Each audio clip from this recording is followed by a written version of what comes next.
dzurriyyah Rasulullah. Darah dan dagingnya mengalir darah daging Rasulullah SAW.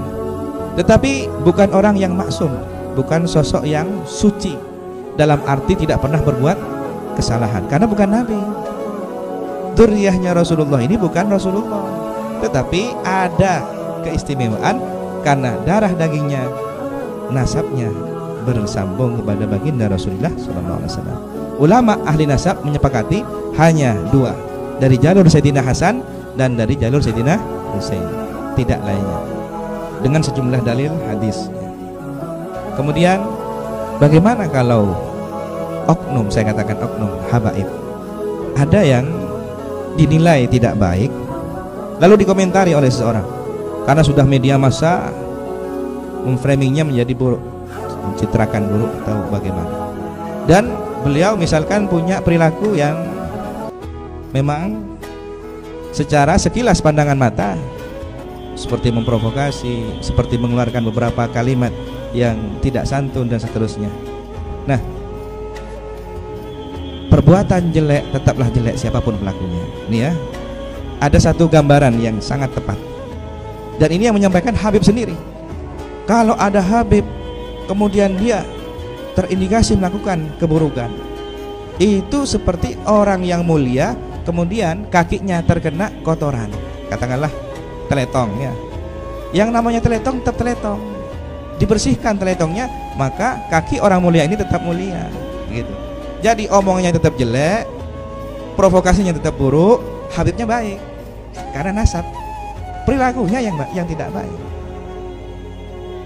Terus apa kewajiban kita? Dzurriyyah Rasul, kita punya kewajiban karena ini adalah keturunan baginda Rasulullah. Rasulullah berjasa kepada kita karena menyampaikan risalah agama ini rahmatan lil alamin, dan seluruh semesta ditimpakan dari nurnya baginda Nabi Muhammad. Maka kita berhutang jasa kepada beliau sebagai bentuk rasa hormati keluarga beliau. Jadi perintahnya agama hanya menghormati. Jadi perintahnya agama hanya menghormati, bukan mentaati. Kalau mentaati sudah ada kaidahnya, la ta'ata li makhluqin fi maksiatil khaliq. Orang tua sendiri kalau nyuruh maksiat nggak boleh diikuti, tapi dicium tangannya, berbakti, didengarkan. Tapi kalau suruh nyembah berhala, jangan ikut. Itu anaknya Rasulullah mendidik sahabat, sehingga orang tuanya sahabat terharu masuk Islam karena anaknya tetap baik. Jadi hormati, menghormat, mencintainya, mencintai. Tapi jangan ditaati secara mutlak. Lihat dulu, baik apa enggak? Oh baik, taati. Kok ngajak pada keburukan? Jangan ditaati. Cinta. Sama halnya dengan kita punya pasangan hidup, ya, punya suami, punya istri. Kita cintai istri kita, anak-anak kita. Tapi ketika dia sudah berbuat salah, apakah kemudian cinta kita berubah? Cinta tetap. Justru karena cinta dinasehati, justru karena cinta dihilangkan keburukannya gitu. Terus bagaimana kalau kemudian kena doa di sininya kening tolah ya. Karena gara-gara mencaci maki kemudian stroke ya.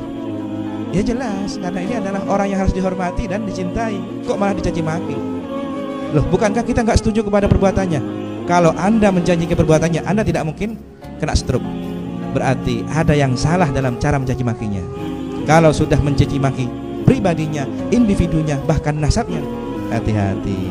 Disitulah doa buruk menimpa pelakunya ya. Jadi yang kualat itu bukan karena kemudian karena Habibnya, enggak ya, karena dia itu melampaui batas membenci perbuatannya, yang mestinya hanya perbuatannya saja yang dibenci sampai kepada individunya ya. Ini yang salah, dan ini yang sedang terjadi di negeri ini. Mudah-mudahan kita lulus dari ujian fitnah zaman ini. Umat dianugerahi akhlak yang baik, umat diberi kecerdasan mana yang harus dibenci dan mana yang harus dicintai, dan bagaimana cara membenci yang baik dan mana cara mencintai yang baik.